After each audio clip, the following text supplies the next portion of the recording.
একটা দেশের ভবিষ্যৎ কোথায় লেখা থাকে বলুন তো? বইয়ের পাতায়, গ্রন্থাগারের তাকে।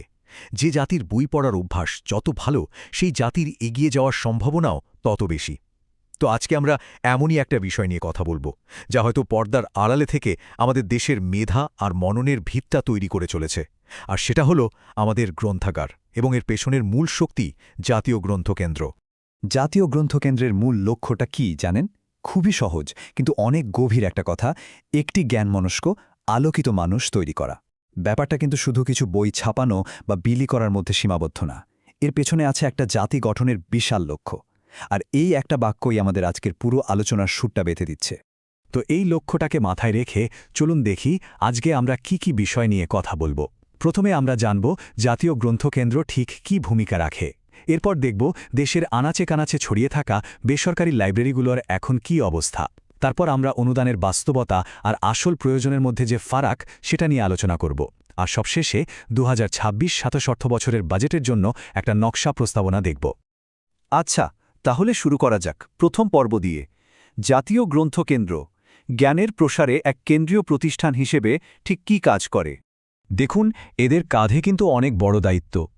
মানুষের মধ্যে বই পড়ার আগ্রহ তৈরি করা, ভালো মানের বই প্রকাশে সাহায্য করা, লাইব্রেরিয়ানদের ট্রেনিং দিয়ে সেবার মান বাড়ানো, আবার ধরুন বইমেলা বা বিভিন্ন সেমিনারের আয়োজন করা, এই সবই তাদের কাজের মধ্যে পড়ে।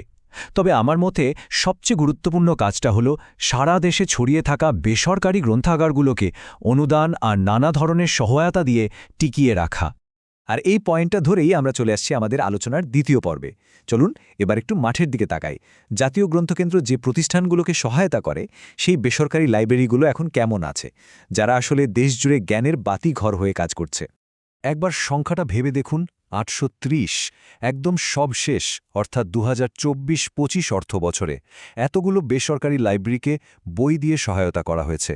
এটা কিন্তু শুধু একটা সংখ্যা না, এটা একটা বিশাল নেটওয়ার্ক, যা দেশের প্রায় প্রতিটি কোণায় জ্ঞান পৌঁছে দেওয়ার ক্ষমতা রাখে। এই সংখ্যার আড়ালে আছেন হাজারো নিবেদিত প্রাণ মানুষ, যারা নিজেদের উদ্যোগে নিজেদের এলাকায় বই পড়ার অভ্যাস গড়ে তোলার জন্য কাজ করে যাচ্ছেন। এই প্রতিষ্ঠানগুলোই কিন্তু স্থানীয়ভাবে জ্ঞানচর্চার আসল কেন্দ্র হয়ে উঠছে। কিন্তু ঠিক এখানেই আমাদের মূল প্রশ্নটা চলে আসে। এই যে এত বড় একটা স্বপ্ন আর এর জন্য যে বরাদ্দ, দুটোর মধ্যে ব্যবধানটা আকাশ পাতাল। আকাঙ্ক্ষা আর বরাদ্দের এই ফারাকটাই আমাদের আলোচনার মূল জায়গা। 2024-25 অর্থবছরে এই 830টা লাইব্রেরির জন্য বই কেনার অনুদান ছিল মোট 2,30,00,000 টাকা। এখন যদি একটু সহজ হিসাব করি, তাহলে প্রত্যেকটা লাইব্রেরি গড়ে কত পেল? প্রায় 27 থেকে 28 হাজার টাকার মতো। এখন ভাবুন তো, এই টাকায় একটা ভালো লাইব্রেরি চালানো কি সম্ভব? আজকাল একটা ভালো বই কিনতেই তো কয়েকশো টাকা লেগে যায়। সেখানে এই সামান্য টাকায় একটা লাইব্রেরি তার সংগ্রহকে কতটা আর সমৃদ্ধ করতে পারবে? এটা কি আসলেই যথেষ্ট? আর এখানেই কিন্তু অসামঞ্জস্যটা পরিষ্কার হয়ে যায়। দেখুন, সরকারের নিজের নীতিমালাতেই বলা আছে, একটা ক শ্রেণীর বা ফার্স্ট ক্লাস লাইব্রেরি হতে হলে সেখানে কমপক্ষে 5,000-এরও বেশি বই থাকতে হবে।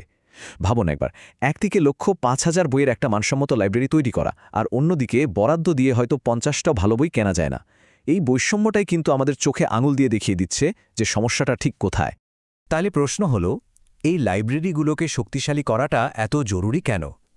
কারণ এটা শুধু কিছু বই পড়ার বিষয় না, এটা সরাসরি আমাদের দেশের ভবিষ্যৎ তৈরির প্রশ্ন। দেখুন, আমাদের দেশের ৮ম পঞ্চবার্ষিকী পরিকল্পনার কথাই ধরুন।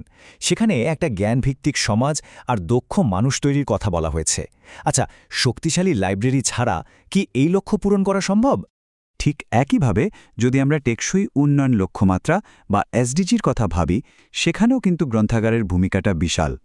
যেমন ধরুন কোয়ালিটি এডুকেশন বা এসডিজি 4, সবার জন্য আজীবন শেখার সুযোগ তৈরি করা, তথ্যের প্রাপ্তিতে বৈষম্য কমানো, এই সব কিছুতে কিন্তু লাইব্রেরির সরাসরি ভূমিকা রাখে। আর আমরা যে স্মার্ট বাংলাদেশের কথা বলছি, তার ভিত্তিটাও তো তৈরি করবে এই জ্ঞানভিত্তিক সমাজই, তাই না? তো এই সব কিছু মাথায় রেখে চলুন এবার একটা সমাধানের দিকে তাকাই। এই খাতে বরাদ্দকে খরচ হিসেবে না দেখে একটা কৌশলগত বিনিয়োগ হিসেবে দেখা উচিত। আর সেই বিনিয়োগের জন্যেই একটা প্রস্তাবনা রয়েছে। প্রস্তাবটা খুব পরিষ্কার। বেসরকারি গ্রন্থাগারগুলোর জন্য বার্ষিক অনুদানটা 2.30 কোটি টাকা থেকে বাড়িয়ে 11.50 কোটি টাকা করা হোক। এটা আসলে কোনো খরচ নয়, এটা হলো জাতির বুদ্ধিবৃত্তিক পরিকাঠামো বা ইন্টেলেকচুয়াল ইনফ্রাস্ট্রাকচারের উপর একটা জরুরি বিনিয়োগ। পার্থক্যটা একবার দেখুন। বর্তমান বরাদ্দ আর প্রস্তাবিত বরাদ্দের মধ্যে প্রায় 5 গুণ ফারাক। এই বাড়তি টাকাটা পেলে কি হবে? প্রতিটি লাইব্রেরি বছরে অনেকগুলো নতুন বই কিনতে পারবে, তাদের সংগ্রহের মান বাড়বে, আর ধীরে ধীরে তারা সরকারের বেঁধে দেওয়া সেই ক শ্রেণীর মানে পৌঁছাতে পারবে। আসলে শেষ কথা একটাই, গ্রন্থাগারে বিনিয়োগ করা মানে হল একটা জাতির ভবিষ্যতের জন্য সেরা বিনিয়োগটা করা। এই বিনিয়োগ শুধু বইয়ের তাক ভরবে না, এটা আমাদের আগামী প্রজন্মের চিন্তার জগৎটাকে বড় করবে। আর এটাই তো একটা উন্নত, আলোকিত বাংলাদেশ গড়ার আসল ভিত্তি। এখন প্রশ্ন হলো, এই সেরা বিনিয়োগটা করার জন্য আমরা সবাই মিলে কি প্রস্তুত?